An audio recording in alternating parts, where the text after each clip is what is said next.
Et puis on va terminer les présentations en présentiel, puisqu'il y aura, je vous ai dit tout à l'heure, une intervention en vidéo de François Parcy, mais on va terminer avec Jérôme Sals, qu'on a pas mal cité ce matin, donc, qui est un chercheur à l'INRA et de Clermont-Ferrand, et directeur du labo de paléogénomique dont on a parlé ce matin, et qui va nous parler, on a vu tout à l'heure le concept de transgénèse, et puis là, un peu en synthèse, comme disait Thierry Langin ce matin, on va revoir un petit peu tous ces concepts pour revoir tout ça, tous ces concepts de domestication, et puis de faire un peu le point en cette fin de colloque. Olivier Panot, donc 30 minutes. Moi, c'est Jérôme Sals, mais Oui. Je serais honoré de garder le nom de... J'enlève l'élément transposable. Et oui, même si on est en fin de journée, bonjour à tous. Je vous salue à ceux que je n'ai pas pu croiser jusqu'à présent.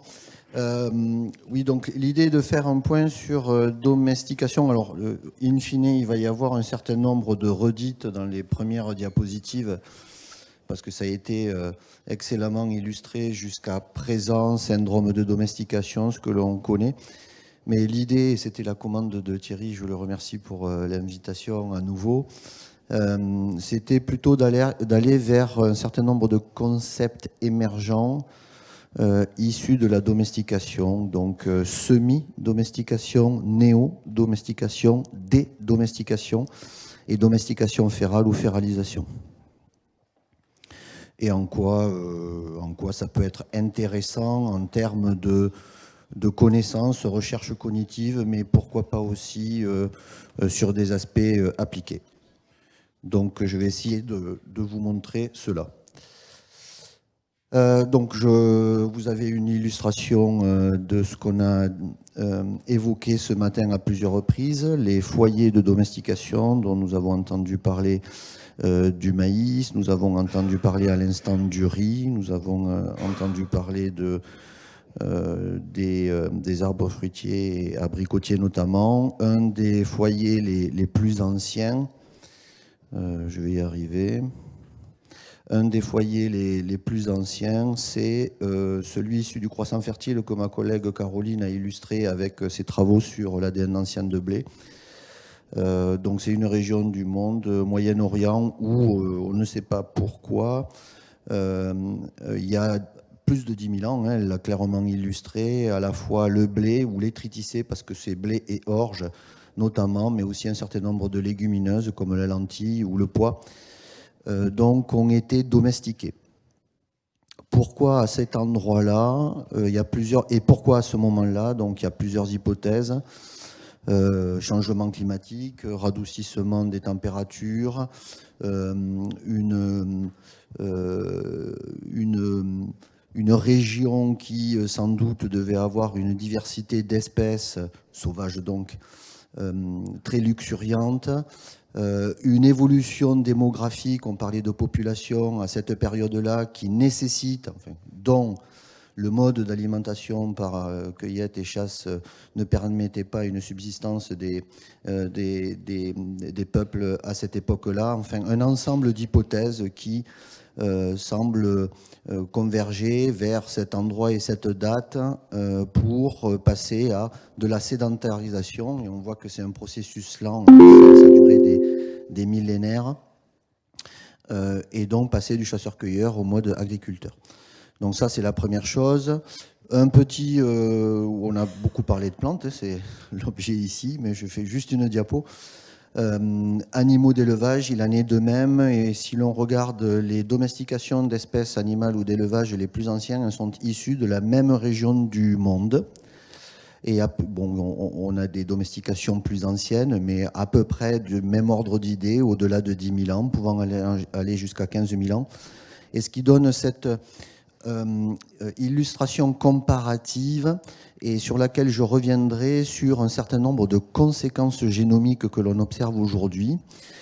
C'est en fait des foyers pour un certain nombre d'espèces, donc je me concentre ici sur ce fameux croissant fertile, avec à la fois des domestications concomitantes dans le temps et dans l'espace de différentes espèces, et même de différents phylums, puisque là c'est blé et mouton, et également des voies d'expansion de ces élevages et de ces cultures au cours du temps, avec deux voies donc, vers la France. On suit les cours d'eau, hein, bien sûr, pour le commerce. Donc la voie danubienne nord et la voie côtière, qu'on appelle aussi voie méditerranéenne sud. Et on voit très bien que se positionne là le concept de domestication parallèle. Et j'y reviendrai sur les conséquences génomiques que cela peut apporter, ou au moins des hypothèses génomiques qui nous permettent aujourd'hui de montrer effectivement qu'il y a eu convergence dans des processus de domestication entre espèces qui ne se croisent pas. On l'a évoqué plusieurs fois, c'est juste un résumé. Le syndrome de domestication, c'est un certain nombre de caractères qui sont sélectionnés par l'homme de manière inconsciente, parce que propice à la culture de l'espèce. Donc chez les graines, bien sûr, un impact, on l'a vu, sur taille, forme du fruit, mais aussi sur la dormance. Quelque chose qui est assez systématique, quelle que soit l'espèce, c'est la dispersion. Hein, donc on contre-sélectionne la dispersion du grain, qui est un processus naturel, hein, qui va dans la fitness de l'espèce. Là, pour la récolte, on veut garder le grain sur l'épi, donc caducité, rigidité de l'épi. Et pour les espèces à graines, céréales, légumineuses, donc il y a effectivement ces caractères de structure de l'épi, il y a de l'architecture de la plante, il y a de la dormance et bien sûr les processus de floraison. Donc ceci, c'est des caractères, et comme ça a été évoqué par Olivier, depuis l'avènement de la génomique, on peut essayer de voir les conséquences génomiques de ce processus de domestication lent et l'impact de la sélection d'un certain nombre de caractères sur le génome. La génomique, c'est 2000, hein, c'est 25 ans. J'ai dit une vingtaine d'années, 25 ans. Hein, premier génome Arabidopsis en 2000, concomitant avec les publications du génome humain. Et les deux génomes de riz, public et privé, début des années 2000. Et là, vous savez que à gauche, vous avez la phylogénie des plantes à fleurs, ou angiospermes. Il y a deux grandes familles qui couvrent 95% de la diversité des plantes à fleurs. Les monocotylédones, et essentiellement, pour résumer, notamment les céréales, incluant le riz, le blé et le maïs, qu'on a évoqué aujourd'hui. Et les dicotylédones, deuxième grande famille, avec une série d'autres espèces, incluant notamment les rosacées dont nous a parlé Véronique. Depuis les années 2000, et puis vous voyez, à partir chaque point, c'est un génome séquencé jusqu'à 2025, et vous voyez qu'à partir de 2010, hein, il y a une explosion dans les séquences dues au développement des techniques, réduction des coûts, et aujourd'hui, on peut même avoir, et en fonction de la taille du génome, donc on a commencé par des choses petites, hein, Arabidopsis, espèce modèle petite, et puis la première plante cultivée, crop, qui était le riz. Et puis aujourd'hui, on peut avoir des génomes comme le blé, ça a été illustré, de grande taille, et quasiment T-tout-T, comme on dit, télomère, tout télomère. On y est presque. Donc n'importe quel génome de plante peut être séquencé, mais surtout, depuis les années 2015, ça c'est une autre illustration, ça illustre avec chaque pictogramme et espèce, les espèces pour lesquelles on a du reséquençage d'espèces. Donc on peut avoir de la diversité populationnelle. On n'a pas qu'un génome de référence, et ce qu'a illustré Olivier, 3000 génomes ou 3000 données de séquences de différentes espèces ou accessions de riz. Ben vous voyez, il y a beaucoup d'espèces pour lesquelles maintenant on a des données de reséquençage. Et donc on peut aller, hein, vous verrez pas mal de médiapositives, hein, c'est des articles qui n'émanent absolument pas de nos travaux à nous, de notre groupe, mais vous voyez que pour chacun des caractères ou du syndrome de domestication, ça a été illustré, on a identifié des gènes candidats, et ce qui est assez étonnant, c'est que quand même le nombre de gènes est assez réduit. Vous savez qu'il y a 10 000, 20 000, 30 000 gènes. Certaines espèces, 50 000 gènes, mais on est plusieurs dizaines de milliers de gènes. Et puis, vous voyez, à chaque picto, là où on parle de caducité ou rigidité de l'épi pour ne pas avoir la dispersion des grains, vous voyez, chez les céréales, il y a le SH4 qui vient d'être mentionné. Et puis, il y a d'autres, chez le maïs, il y a d'autres il y a d'autres gènes, mais vous voyez qu'il y a un inventaire assez réduit de gènes qui ont participé à ce syndrome de domestication, donc de manière inconsciente. Lorsque, dans la photo de ma collègue Caroline, qui vont montrer ce qui s'apparente à un champ d'espèces sauvages, hein, très éparses en densité, très divers dans l'architecture de la plante, bien sûr, à la première année, je récolte, hein, et puis après je bats, et donc première génération, j'ai quand même enrichi dans ma récolte les épis pour lesquels le grain était présent sur mon épillet, sur mon épi, que je ressème. Et l'année suivante, je récolte. Et par le fait de récolter, je sélectionne les épis qui sont rigides, c'est-à-dire qui ont gardé les grains. C'est-à-dire que j'ai de moins en moins présent de génération en génération dans ma récolte des génotypes qui ont un épi cassant pour lequel le grain était par terre, puisque de fait, je ne les ai pas récoltés. Ainsi, de génération en génération, j'ai généralisé un certain nombre de traits, et celui que je mentionne, c'est-à-dire j'ai contre-sélectionné les rachis fragiles, cassants des épis de blé, par exemple. Pour tubercules, pareil, hein, sur des caractères qui ont été comme ça sélectionnés de manière inconsciente, sur les réserves, l'amidon.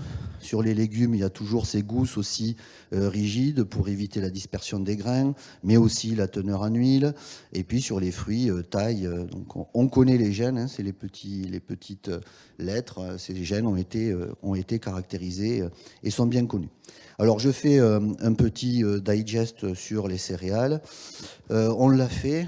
Comment on fait? Comment on identifie ces gènes? Comment on les identifie clairement? On les connaît, mais comment on fait? Donc c'est un exemple ici des travaux que là, par contre, on a fait dans l'équipe. On a pris 500 accessions aujourd'hui modernes réparties dans le monde entier. Donc ça a été reséquencé. En reséquençant, j'identifie les variants, hein, les variants, toutes les modifications de base entre accessions, les single nucléotide polymorphism, les SNP. Et il y a 600 000, peu importe, il y a 600 000 positions dans le génome du blé qui a varié entre mes accessions. Et puis je peux faire deux poules, je peux comparer deux poules, je peux comparer les dérivés modernes, hein, parce que je travaille qu'avec des blés modernes, mais certains sont des dérivés des ancêtres, hein, des ancêtres originaux et des espèces sauvages, et d'autres sont du matériel élite. Hein. Je peux prendre les dérivés modernes des ancêtres contre les élites, et je peux regarder ces SNP, ces diversités. Je peux aller chercher dans le génome des zones de réduction de diversité, c'est-à-dire zéro diversité. Et entre le sauvage et le domestiqué, ou même l'élite. Et on a identifié, c'était une question qui était posée là devant, mais combien de régions ont impacté? Est-ce qu'on les connaît toutes? Et on a identifié plus de 1000 régions dans le génome qui ont été sélectionnées, où il y a une perte de diversité au cours de la sélection et de la domestication. Bien sûr, on trouve ces fameux gènes que l'on connaît, structure de l'épi, dormance, germination, etc. Mais une grande partie de ces gènes qui ont clairement des sélections, des empreintes de sélection et de domestication, on n'a aucune fonction derrière. Et pour rebondir sur ce que disait Olivier, il y en a aussi qui sont beaucoup, en nombre, pas dans les gènes. Donc même si c'est un processus qui date de 10 000 ans, même si on connaît des gènes majeurs qui ont contribué, il y a beaucoup de loci dans les génomes, et là c'est qu'un exemple au travers du blé, où clairement ça a été sélectionné pendant la domestication, on ne sait pas quel est l'impact fonctionnel sur ces gènes. Une très très grande majorité. Comment faire? Il faudrait faire du knockout, de l'édition des génomes, enfin des approches de validation fonctionnelle. C'est fastidieux, voilà. Donc on pourra peut-être le faire un jour, mais il y a beaucoup à apprendre encore sur le syndrome de domestication, malgré toute cette technologie qui est à notre disposition. Bon, néanmoins, on les connaît, donc on peut comparer ces poules. Hein, je prends mes séquences, je caricature, je fais le wild contre le domestiqué. Je peux même faire des choses qui relèvent un peu de la pré-domestication récente, des choses qui ont été inscrites il y a en 1800, 1850 versus les modernes. Et là, je regarde les empreintes, ce qui a été sélectionné par les farmers, les sélectionneurs de ces derniers siècles. Et on trouve un certain nombre de gènes qui sont listés. Alors là, c'est la vernalisation, la taille du grain, des composantes de rendement, nombre d'épis par grain, la taille de l'épi, des choses qui relèvent de l'amélioration, de l'improvement. On les trouve pareil, je ne mets pas les effectifs. Il y a des centaines de régions qui sont hors gènes, qui sont clairement impactées, qui ont été clairement sélectionnés dans les derniers siècles, dont on ne connaît pas la fonction. Ça, c'est la domestication, voilà, et avec un exemple blé pour ramener un peu à ce qu'on fait dans l'équipe. Et puis, il y a d'autres choses. Maintenant, on parle de néo-domestication. Alors, je sais, je suis arrivé en retard ce matin, j'espère, voilà, si ça a été dit, dites-le moi et je passe, mais c'est un exemple clair avec 2 papiers concomitants en 2018 dans le même numéro qui ont fait à peu près le même travail, mais c'est 2 équipes différentes. Donc, ils prennent la tomate sauvage. Donc on voit bien, hein, la photo, on comprend bien. Hein. On comprend bien qu'on ne va pas manger beaucoup. C'est la tomate sauvage qui est prise et ils se disent, bon mais très bien, par édition de génome et toutes les techniques qui ont été illustrées par Pierre, ben on va transformer cette plante avec des gènes connus pour la domestication, impliqués dans la floraison. Je vais maîtriser la floraison, je vais redomestiquer la floraison, vitamines, taille du fruit et forme du fruit. Et ils font ça, c'est cette illustration. Et ils ont redomestiqué ainsi une espèce sauvage en quelques générations. Premier exemple. Deuxième exemple, légumineuse. Une autre équipe qui fait pareil, qui prend une légumineuse, famille des Fabacées, Vigna stipulacea. Là, c'est pas par édition. Autre technique, ils font une population EMS, donc ils créent des mutations au hasard dans le génome, par milliers, ils créent une grande population, et ils la screenent non pas pour, par exemple, la taille du grain, des choses, voilà, ils la sélectionnent pour des caractères de domestication. Donc la dormance et puis le pot shattering, c'est-à-dire, vous avez l'illustration hein, entre le sauvage et ce que l'on recherche, et la capacité à tenir le grain, là ici dans la gousse. Donc il y a un des premiers caractères du syndrome de domestication, et ils trouvent des plantes comme ça, où ils ont d'une espèce sauvage par mutation aléatoire EMS redomestiquée au travers de 2 caractères du syndrome de domestication. Et vous voyez, hein, en quelques générations. Troisième exemple, le riz. Donc là, les Oryza alta, riz sauvage, édition du génome comme la tomate, et je rentre du shattering, hein, toujours le caractère, et puis aussi des gènes impliqués dans la taille de la panicule, couleur du péricarpe, taille, largeur, longueur, sur des caractéristiques de la panicule. Et je prends justement cette taille de la panicule. Donc on voit ici le sauvage et puis là les mutants qui ont été obtenus et puis les données sur cette valeur de taille de panicule. Et on voit bien qu'on a modifié le caractère par édition de génome, donc redomestication, tomates, légumineuses et riz. On peut aller plus loin, en théorie, hein, on peut aller plus loin, on peut dire j'ai des plantes candidates à redomestiquer pour un certain nombre de services, ce qu'on appelle les services écosystémiques. Je pourrais faire de la domestication uniquement pour la teneur en amidon, pour la teneur en protéines ou pour la teneur en huile.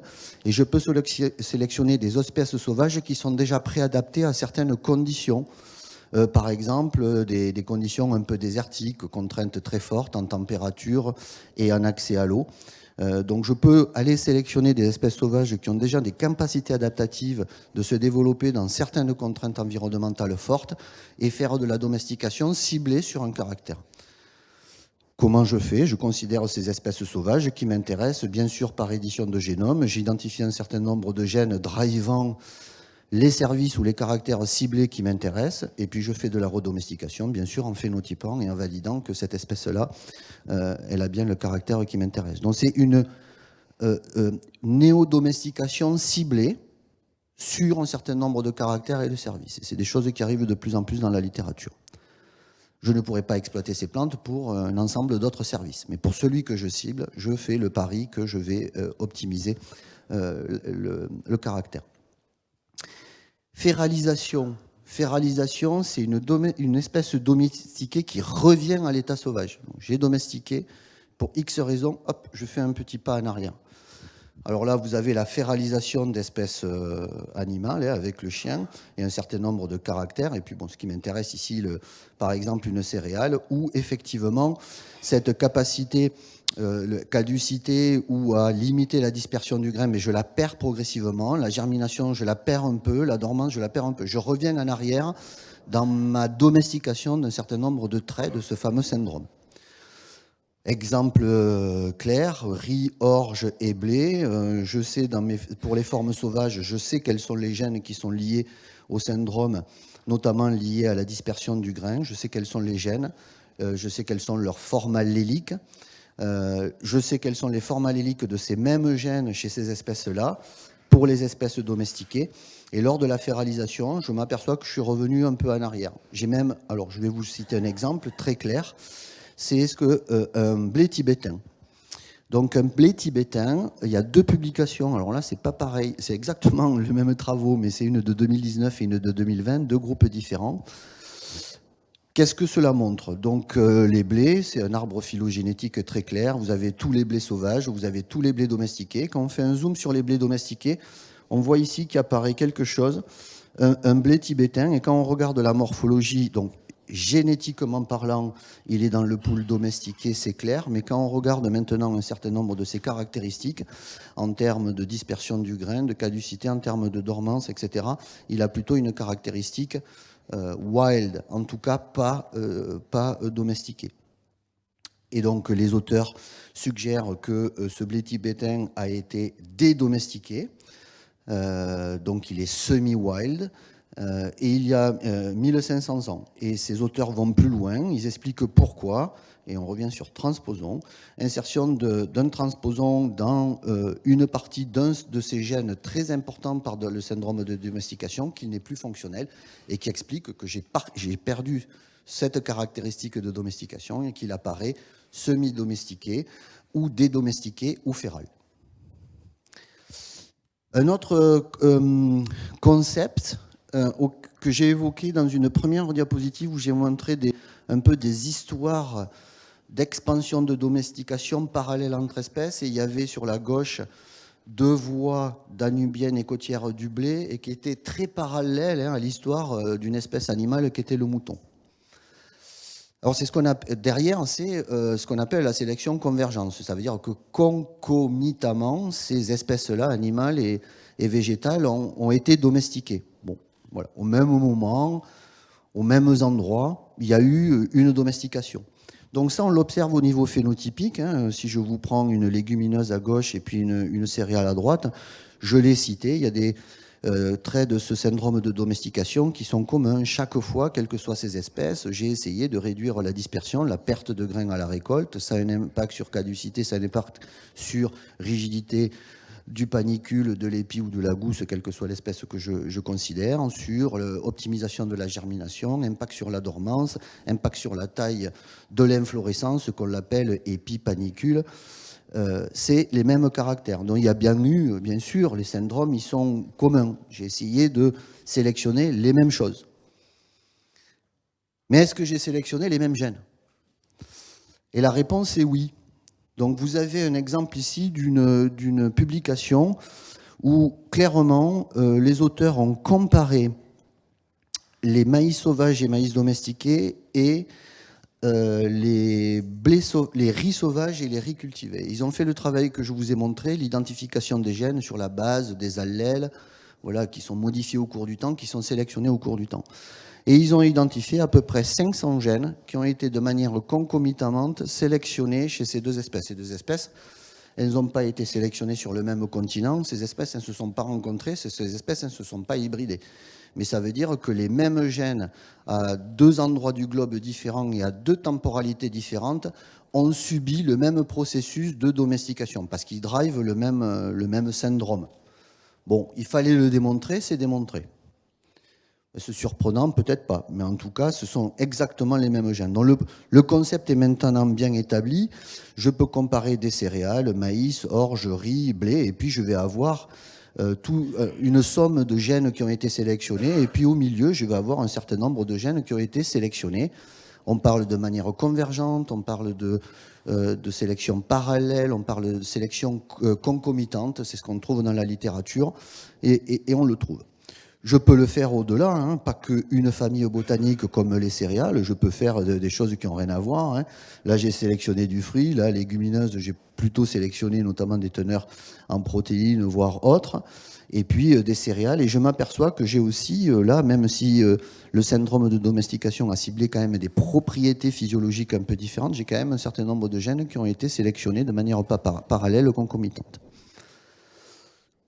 Et on a voulu aller plus loin récemment, donc ça c'est des derniers travaux de l'équipe, c'est de dire très bien, mais est-ce que c'est pas le même polymorphisme exactement, le même SNP, la même séquence qui a été sélectionnée concomitamment entre deux espèces?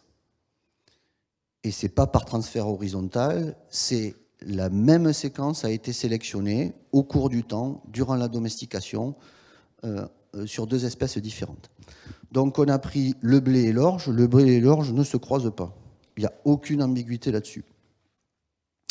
Et le blé et l'orge, comme je vous l'ai dit, ils sont issus du croissant fertile. Ils ont été domestiqués ensemble. Les informations des archéologues nous le montrent. Il y a plein de sites de fouilles où systématiquement on voit très bien que dans le champ étaient co-cultivés ensemble le blé et les blés tétraploïdes, hexaploïdes ensemble, c'est une certitude, et avec l'orge. C'était vraiment un mélange pendant des millénaires, au moins durant les premiers millénaires de domestication. Donc il y avait vraiment une culture en proximité de ces espèces-là.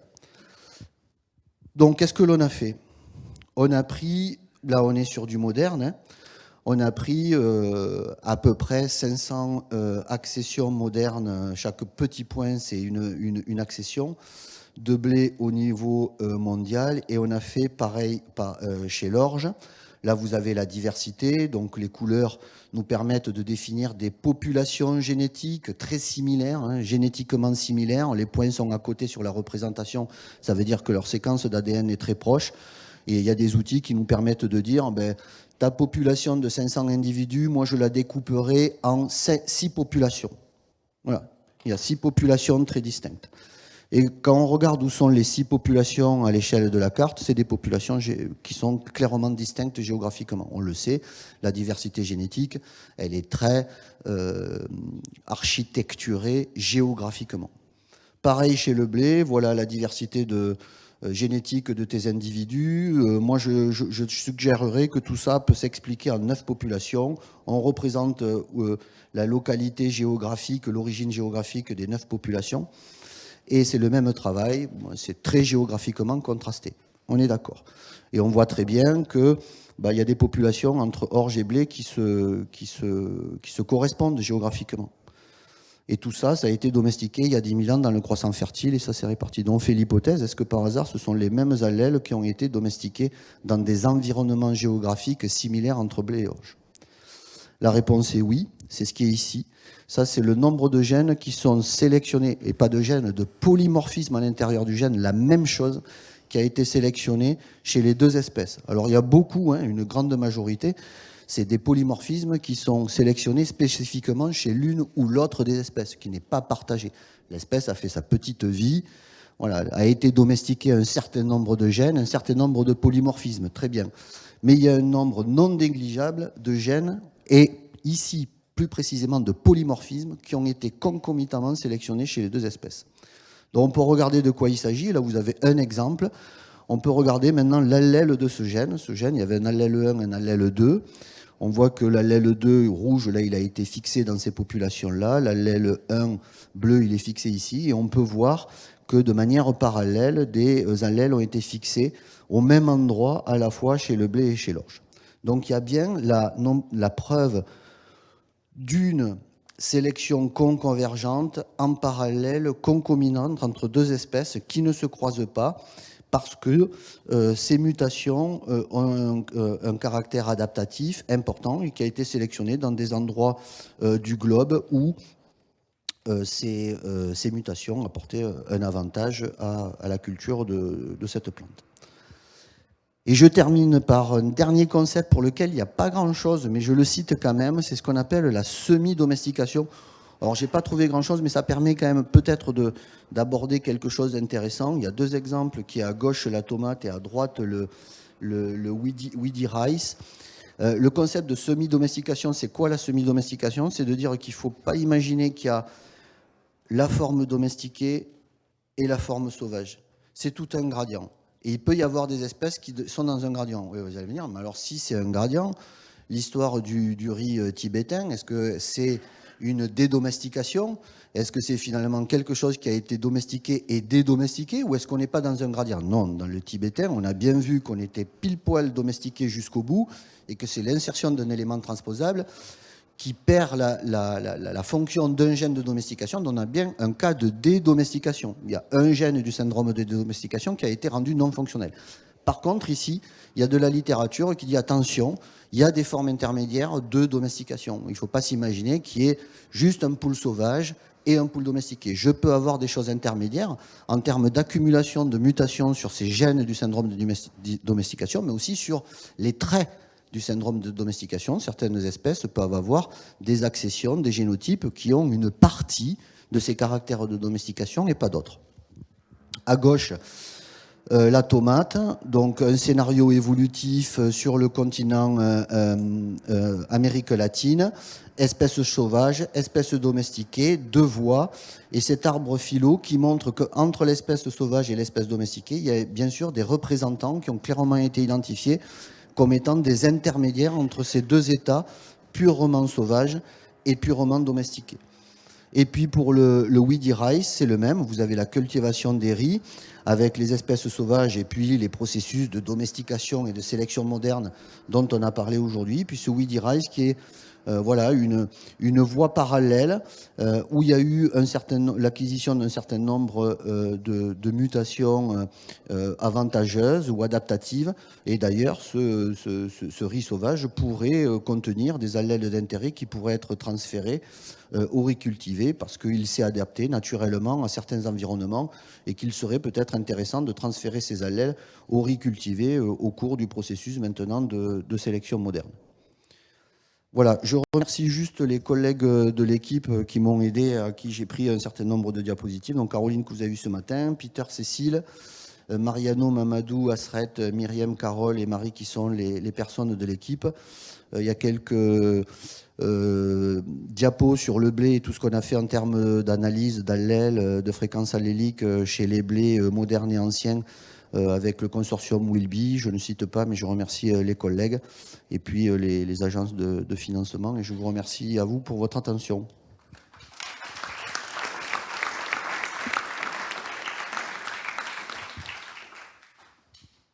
Merci Jérôme Sals pour cette explication et de ces concepts très intéressants.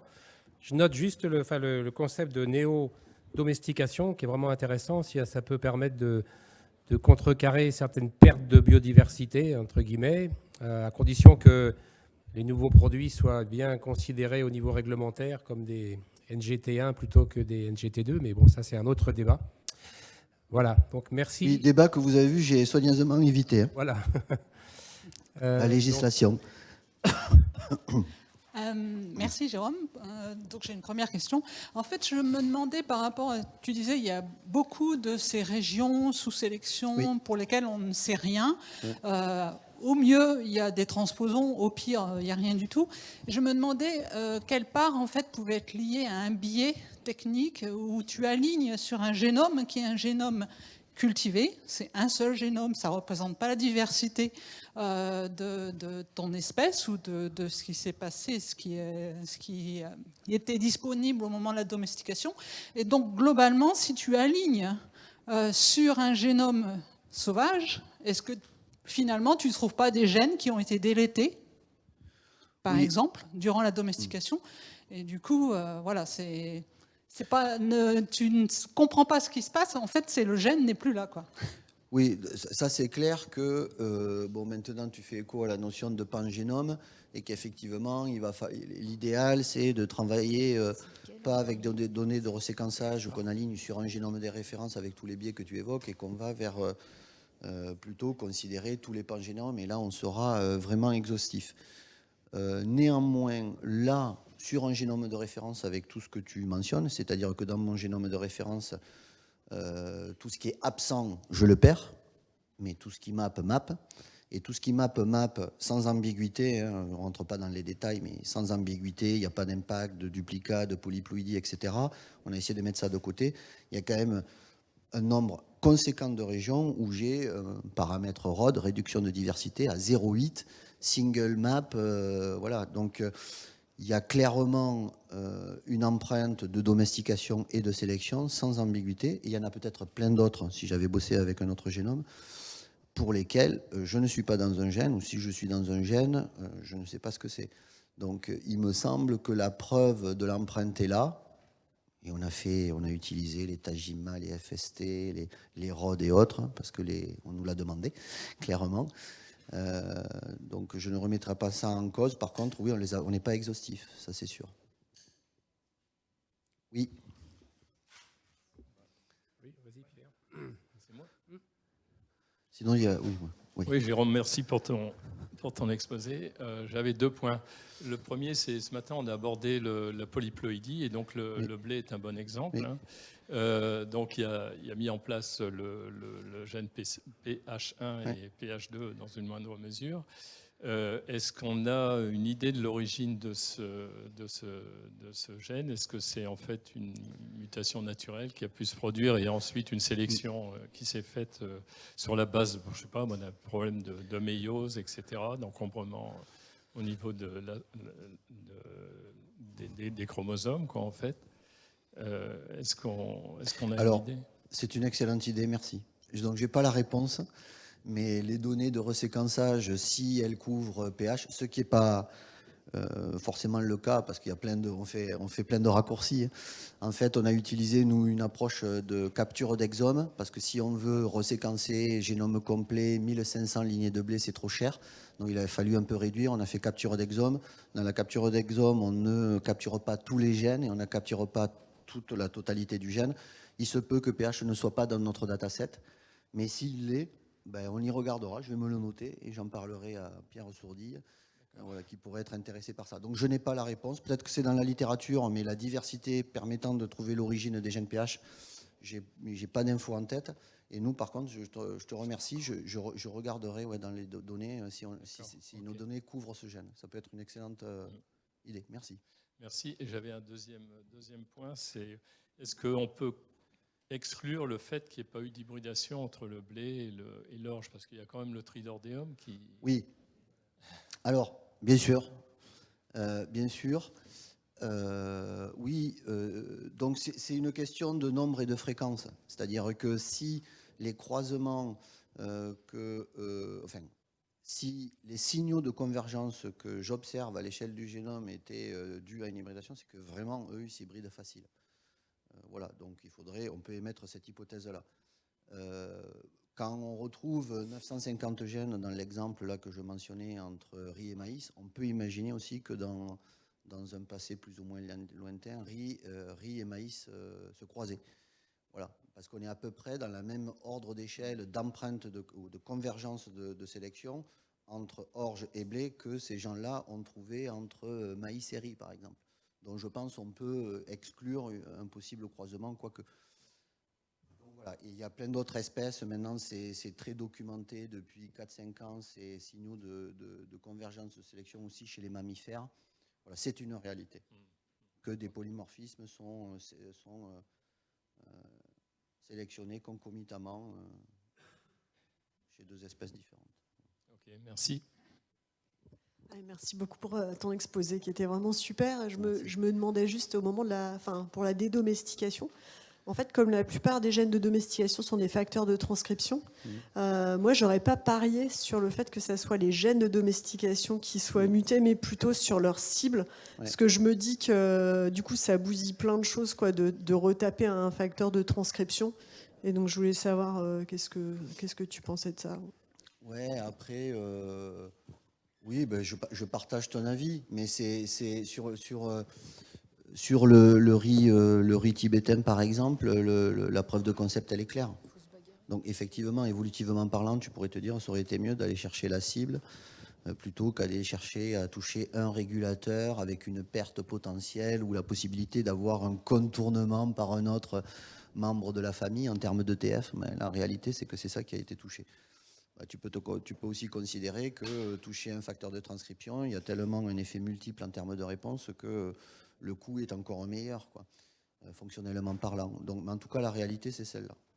Après, alors, néo, j'ai donné 3 exemples de néo. Vous avez fait le lien ou une hypothèse comme une façon de sauver la biodiversité, ou en tout cas aller dans un sens de restauration de la biodiversité. Je ne pense pas qu'on est dans ce contexte-là, mais quand même les exemples ne sont pas légion, et la dédomestication encore moins. Hein. J'ai pris le riz tibétain parce que pour moi, donc voilà, hein, il y aura peut-être plein d'autres cas où effectivement on se rendra compte que c'est plutôt la cible qui a été touchée pour revenir à un état pré-domestication.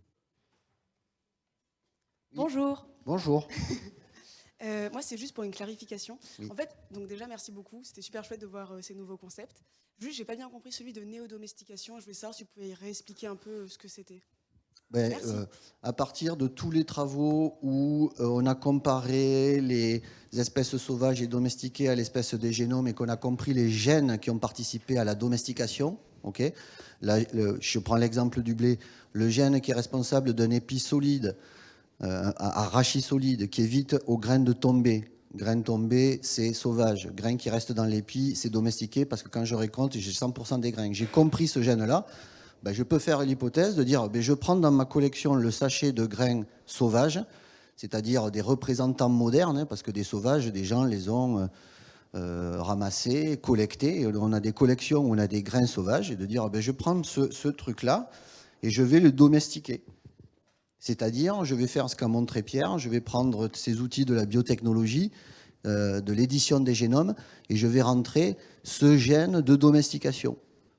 Et donc, si je l'ai fait, je fais pousser ma graine telle que je l'ai récupérée à la maturité, je vais avoir tous les grains par terre au premier coup de vent, et la lignée que j'aurai néo-domestiquée en réintroduisant ce gène, si j'ai réussi, j'ai le grain qui reste dans l'épi.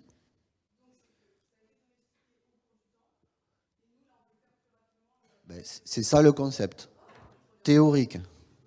Mais ça veut dire que je n'ai pas été clair si vous posez cette question. Je plaisante. Non, je plaisante. Bonjour, Franck Berger. J'ai une petite question de vocabulaire. Dans votre exposé, puis dans celui de Caroline, je crois tout à l'heure, on a parlé effectivement de perte de diversité avec l'avènement des cultivars modernes sur les 100 dernières années, grosso modo. Et en même temps, vous nous dites que, en fait, dans le génome, il n'y a que peu de régions qui sont codantes et donc pour lesquelles on a élucidé la fonction des gènes. Donc ma question, elle est simple. Est-ce qu'on peut parler également de perte de diversité fonctionnelle ou est-ce qu'on en est par rapport à ça ?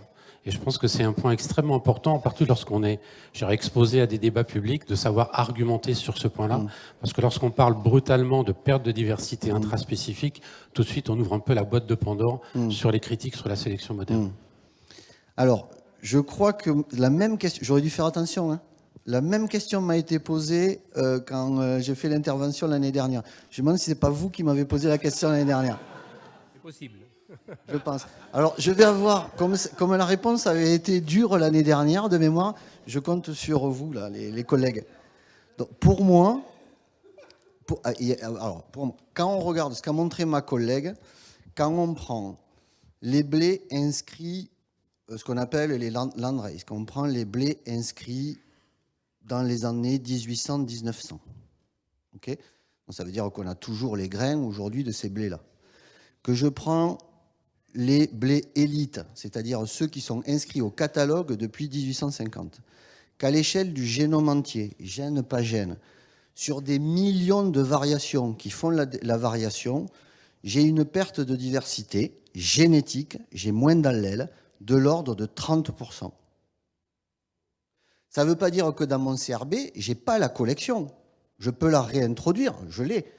La perte, ça ne veut pas dire disparition.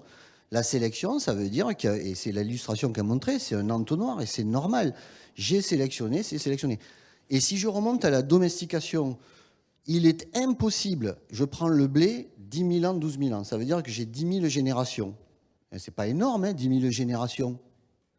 C'est impossible que les agriculteurs, les premiers agriculteurs jusqu'aux sélectionneurs de ces dernières années aient sélectionné toutes les combinaisons d'allèles favorables. C'est statistiquement impossible.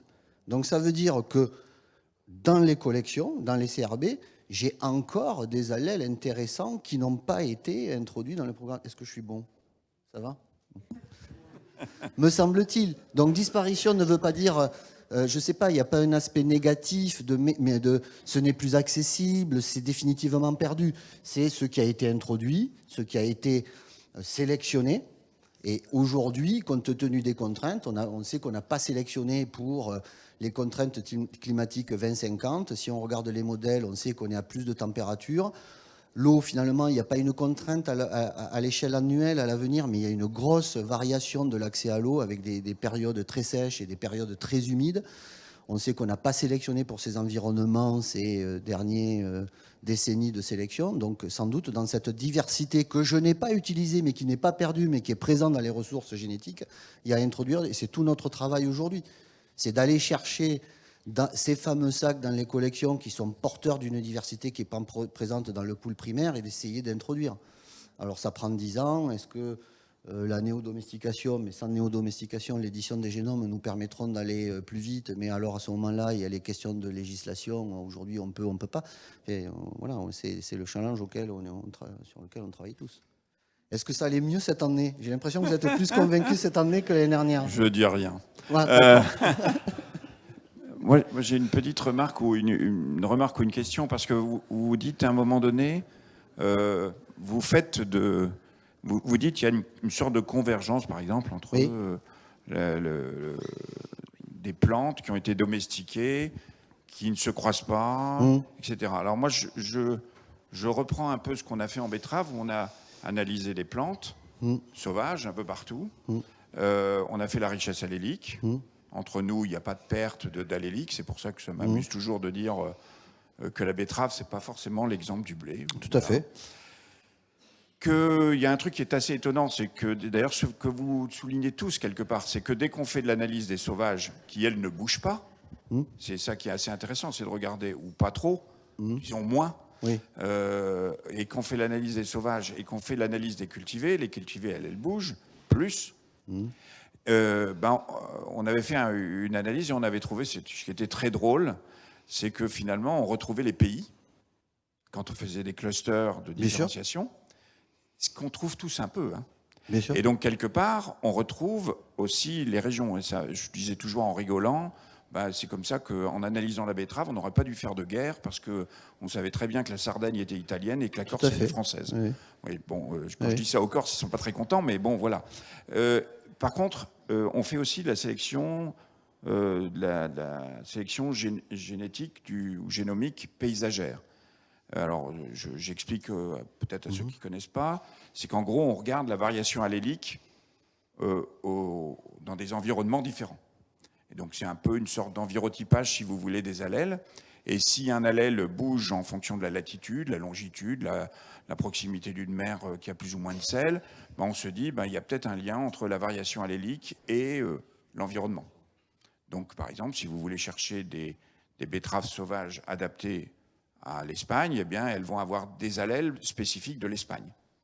Et donc, je me dis que quand vous dites il y a des convergences de sélection, mais c'est aussi peut-être des convergences tout simplement d'envirotypage entre espèces. Oui, mais c'est ça. Et donc, quelque part, le centre de diversité, il a porté les mêmes contraintes environnementales, et que si l'homme l'a sélectionné là, c'est d'abord parce qu'il avait une culture qui était un peu similaire, mais aussi parce que les plantes s'y prêtaient, parce qu'elles étaient dans un environnement qui s'y prêtait. Bien sûr. Et donc, après, quand on dit qu'il y a de la perte de diversité, ça dépend aussi des usages. Si finalement on va faire le même usage et tout, on va garder la même diversité. Là où je veux, mais bon, je partage votre avis. Je ne dis pas que c'est... Bon, une fois qu'on trouve les choses, souvent qui paraissent évidentes, on se dit « so what ?» finalement. Mais bon, suffisait-il de le démontrer? On est d'accord? Nous, on l'interprète plus dans une preuve supplémentaire qu'il faut travailler sur ce gène. Vous voyez, si je fais mon envirotypage, et nous, en fait, on fait de l'envirotypage allochronique, passé, en fait. On commence à remonter dans le temps. Donc, des envirotypes un peu passés. On a cette vision un peu temporelle. Si je commence à dire, dans cette espèce, c'est ce gène qui a été adapté. Je ne sais pas à quoi, je ne sais pas à l'altitude. Voilà. Mais je dis, et je mets une seconde espèce, c'est ce gène. Et je dis même, c'est ce polymorphisme-là qui a aussi été fixé. C'est une façon à nous, je ne l'ai pas dit là, c'est une façon à nous de sélectionner les allèles les plus intéressants sur lesquels travailler et faire de la fonction après. Ou combinaison d'allèles, tout à fait. Ouais. Mais bien sûr, mais c'est exactement ce que vous dites. Oui, en fait, j'ai un truc qui m'intrigue, parce que depuis ce matin, on en parle de gènes de domestication. Et en fait, je vois des gènes de morphologie, des gènes de développement, de tas de trucs. Mais je vois rien qui concerne la résistance aux maladies, par exemple. L'évolution par rapport à tout le monde pathogène, microbien, etc. Et ça m'intrigue parce qu'à côté de ça, on a l'impression que les biologistes de l'évolution pensent que l'interaction entre organismes et la pression de sélection des pathogènes est la plus grande force d'évolution du monde vivant. Et donc ça m'intrigue un peu de voir que j'ai pas de réponse, hein, mais c'est juste un truc qui me... Voilà, je suis intrigué par le fait que quand on parle de gènes de domestication, on retrouve pratiquement jamais de gènes qui indiquent une pression sélective vis-à-vis de l'interaction avec les pathogènes ou le microbiome. Alors comment on explique ça ? Alors, on l'explique parce qu'on fait des raccourcis dans les présentations, en fait. Et que sous ces empreintes de sélection, et notamment celles que je montrais convergentes, alors Thierry peut en parler mieux que moi, c'est ce qu'on appelle, nous, des gènes de l'immunité, donc les kinases, les LRR, les NBS-LRR, il y a ces familles de gènes-là. Est-ce que maintenant, c'est des gènes qui peuvent être associés à un pathosystème particulier? On n'en est pas là. Mais il y a ces familles de gènes qui sont aussi touchées. Voilà. Mais comme le lien n'est pas immédiat en disant voilà, c'est le gène qui intervient dans la résistance à telle maladie, je pense que c'est passé un peu sous les radars de cette biblio. Et quand j'ai FLC qui est touché, je sais que je peux mettre dans l'article, là je touche la floraison. Mais ces familles de gènes-là, ils sont. Si je peux juste rajouter quelque chose, c'est qu'en fait, le problème aussi, c'est que pour détecter les gènes de domestication, on emploie des techniques de scan génomique. Et en fait, les empreintes de sélection qu'on a pour les gènes de domestication, on n'attend pas les mêmes pour des gènes d'immunité parce qu'il y a une course constante. Et donc, en fait, les signaux ne sont pas les mêmes. Donc, du coup, c'est un peu le problème aussi, en fait.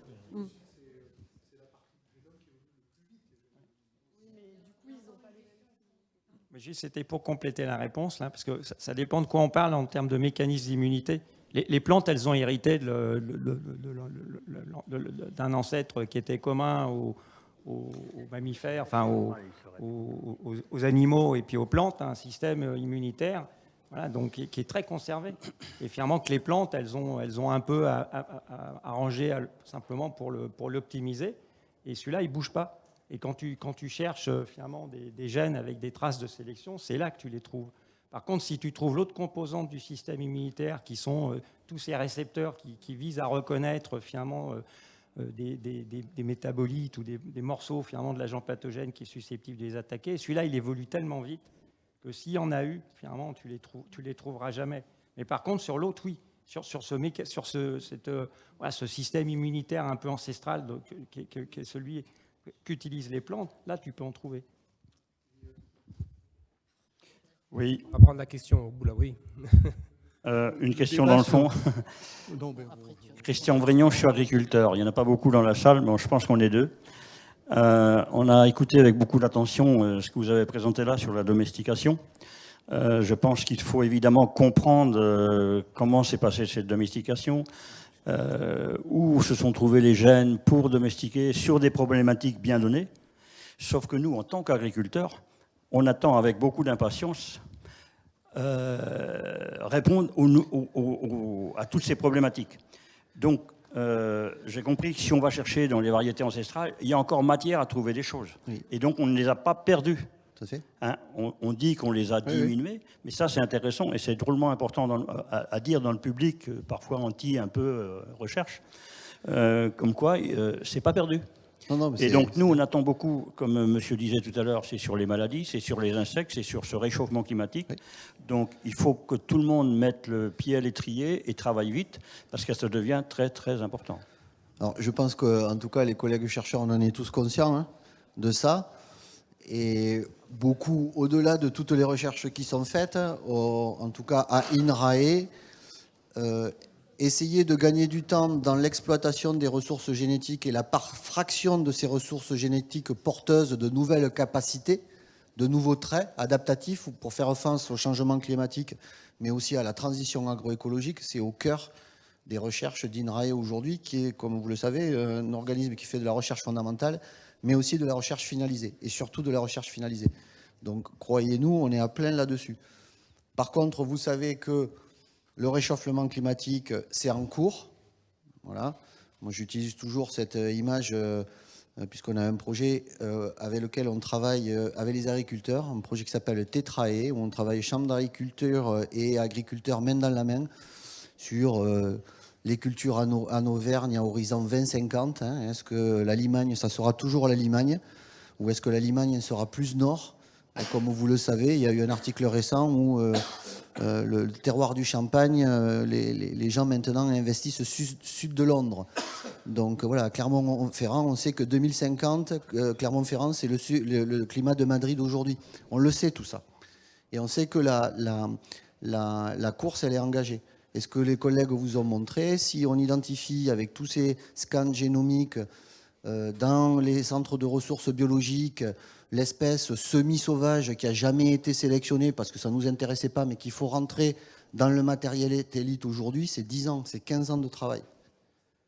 Et les scénarios dont je vous parlais, ils sont déjà à l'œuvre. Donc on y travaille, on sait que c'est une course engagée colossale, qu'on n'est pas forcément, comme on dit, du bon côté du manche, hein, mais voilà, on y est. Soyez-en assurés. Voilà. Et après, il y a la sélection, c'est ce qu'on discute aujourd'hui, mais pour ces enjeux du changement climatique, il y a aussi d'autres solutions sur lesquelles on travaille, et notamment à INRAE, c'est tous les systèmes hybrides, c'est-à-dire des mélanges à l'échelle de la parcelle, en faisant, on ne met pas que de la monoculture, on met des mélanges de variétés. On fait le pari qu'une année une, pour une contrainte donnée, c'est une variété qui va prendre le lead. Une variété 2, c'est une autre. On n'aura jamais le 100% en termes de quinto d'aujourd'hui, mais on n'aura jamais l'année 2016 en blé, hein, ou même cette année catastrophique. Donc on travaille sur de la robustesse. On fait des systèmes hybrides entre espèces, pois, blé, des systèmes hybrides entre agroforesterie, arboriculture et l'entre-rang en grandes céréales, en jouant l'ombrage. Mais à partir du moment où on parle de ça, c'est d'autres cibles de sélection. Si je fais agroforesterie avec arboriculture et dans l'entre-rang de la grande culture, comme un système innovant répondant au changement climatique, ben je suis obligé de sélectionner des blés qui sont adaptés à ces conditions. Donc là aussi, c'est de la sélection, c'est croisé. Je fais le pari que l'ombrage, l'effet et me protège, ça tout le monde le comprend, mais il y a du travail de sélection. Donc on en est conscient et je pense que enfin, mes collègues d'INRAE, on ne ménage pas notre peine. Mais après, on fait le max. Un dernier commentaire ou une question courte, réponse courte avec Olivier Panot. Oui, c'est juste...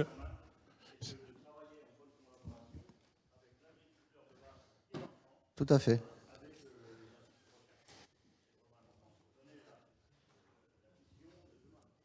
Tout à fait. Moi, c'était une remarque très brève sur le débat sur la perte de diversité. Il faut distinguer les plantes qui ont été la cible de la révolution verte des autres types de cultures. En fait, la révolution verte, ça a conduit à une érosion de la diversité. Pourquoi? Parce qu'on a dû introgresser le gène de nanisme et qu'on n'a pas pu le faire sur les milliers de variétés. Il y a 100 000 accessions dans les centres de ressources biologiques à la banque de gènes du riz. Il y a 100 000 accessions. Okay, 100 000. Il y en a 40 000 qui viennent du delta du Mékong, ce qui donne une idée de la diversité qu'il y avait avant la révolution verte. Il y a une des variétés élites de riz, IR64, est cultivée à 30 millions d'hectares. Donc en fait, de facto, on a été obligé de réduire la diversité. Mais comme vous le dites très bien, enfin comme tu l'as dit, il y a aujourd'hui cette diversité, heureusement, a été préservée dans les CRB. Et donc c'est aujourd'hui l'enjeu, c'est de l'exploiter. Eh bien, merci Jérôme Sals.